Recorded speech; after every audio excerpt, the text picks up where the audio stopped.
Good evening. You're listening to Luscombe's Choice on Resonance 104.4 FM. The subject of this evening's choice is Sly and the Family Stone's fifth studio album, There's a Riot Going On, which was recorded between 1970 and 1971. Supposedly, Sly's most sombre outing to date. It coincided with, but perhaps wasn't reflective of, the deterioration of hippie culture and the supposed dark end of the 1960s as precipitated by the violence at the Altamont Speedway Festival.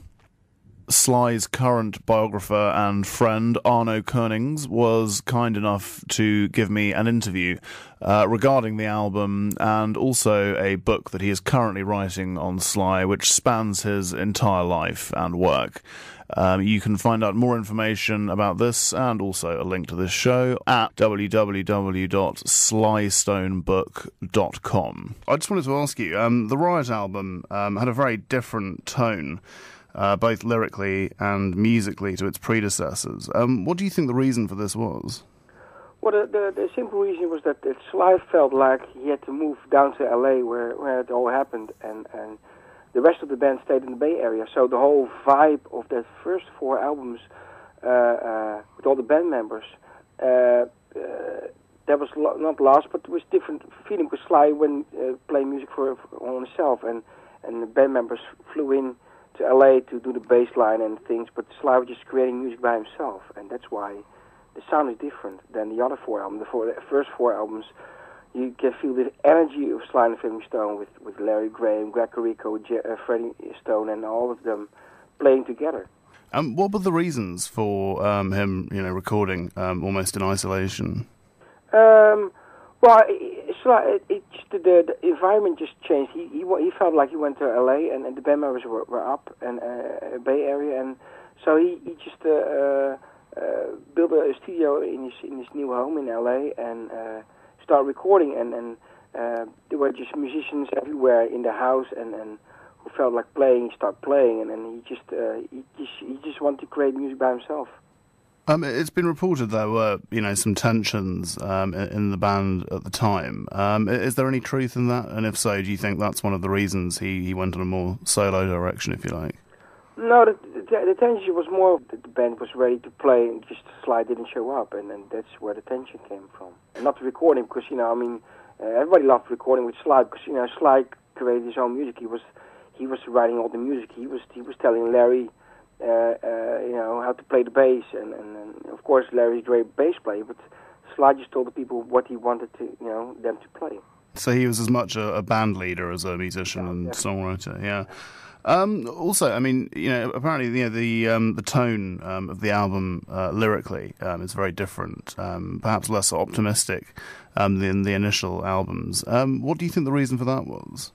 Well, Sly is a person that he's not like, a song is never finished, so he's keep overdubbing things.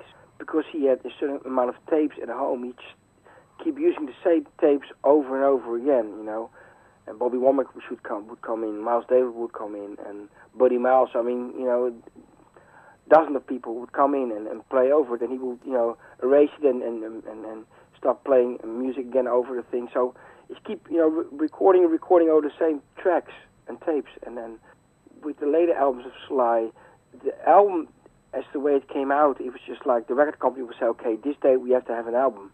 If they would have said a month later the album would come out, then you probably have a different sound to the album.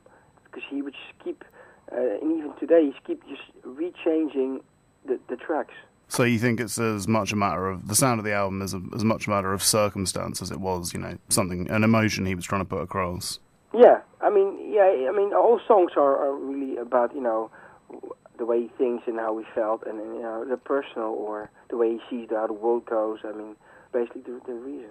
Okay, it's been said by a lot of music critics that the album very much reflected the spirit of the times. Do you think that's true? Well, there was a lot going on. You had Vietnam, you had things going on. The scene in the United States became different in the 70s. But for Sly, it was just basically the whole the band thing just changed, and of course that ended up with Greg and Larry leaving. Sly he wanted to make music, and he just used the people that was available, and because the rest of the band was up, he just used different people. Billy Preston was there a lot. Yeah. So I agree. I mean, much like say Jimi Hendrix or Bob Dylan, they do seem to be people that very much just made music for its own sake, rather than any other. I mean, do you think that's perhaps why he was slightly wary of the '60s counterculture movement, as Hendrix and Dylan were as well? Well, I mean, Sly feels thinks that his music is universal, so he doesn't really think like the hippie movement or the '60s. I mean, he just want to make music at that time, what's going on in the world, but and at that particular time, but he didn't feel bound to a certain kind of group or so. For him, black or white girls, I mean, look at how the band looks. I mean, he doesn't care. He thinks it's universal, even today.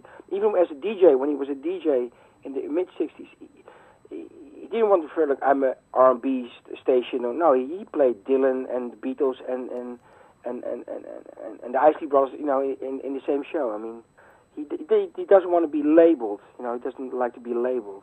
Yeah, exactly. I think the same can be said of a lot of the best musicians. So also songs like "Thank You for Talking to Me, Africa" seem to be striving for a slightly clearer identity. What was his position with the Black Power movement? Well, I mean, the Black Power, the Black Panther, they wanted Sly to be kind of a face, a frontman for them. They even asked him $100,000, and Sly just said, "Why you want $100,000? Why should I give you $100,000? What's the reason for that? Because you're just going to create violence, and Sly is against violence, so that's why I'm not going to give you money." He felt, with Martin Luther King and all that stuff, and he feels strong about that. But the whole Black Panther thing, he doesn't like violence, so he didn't pay. The Black Panther told him to get rid of the manager David Kaplick, who was a Jewish, white man. And get rid of Greg Rico and Jerry Martini, but Sly said, "Why? I mean, it's my band, my musicians, and they're my friends, so don't bother me about this, Were there any troubles or repercussions from the Black Panthers as a result of that? No. Okay. No, Sly is always very clear, in things. Okay, excellent. And back to there being tension in the band. I'm not sure how much of what you read is true, but I did read somewhere that Larry Graham had once hired a hitman to kill Sly, and as a result, Sly had hired some bodyguards to kind of deal with that issue. Are these rumours in any way true? Have you found from your research? Yes. There were some things going on, and people should read the book when it's out. But it's I mean, on the end there were some tensions, and there was, especially when not when Greg left, but especially when Larry left, it was Okay. Also, back to the present day. I mean, there have been conflicting reports about Sly's current state. Sort of financially and physically. Could you elaborate on what he's up to at the moment? Well, Sly is. I mean, if you know him personally, Sly is very smart. If I talk to him about the 60s, and he remembers stuff, detailed stuff, I mean, from the 50s and 60s, when I interview him, when I talk to him as a friend. So, I mean, his state of mind is very good, and he's different than maybe you and I, but, I mean, he's definitely on top of things. If you could just explain briefly about the book that you're writing, about the sort of area of Sly's life and the music that it covers. Well, the book, I'm writing my book with my twin brother Edwin, and we've been researching and interviewing people from 2002 till now. So we talked about 250 people. It's a year-by-year biography, and it's telling the truth, because there's so many rumors and mistakes, and even Sly's birthday. There's so many mistakes on Sly, and people don't understand. So we just want to have a book out, the final book about his musical life. So it starts from the beginning when he was born till today, with the Sly and the Family Stone, Sly and the Mojo Man, and the Stoners, Freddie and the Stone Souls. The way he, as a DJ, the way he was when he was at Autumn Records producing the Bo Brummel, the Mojo Man, Bobby Freeman. So you get the whole deal. I mean, we just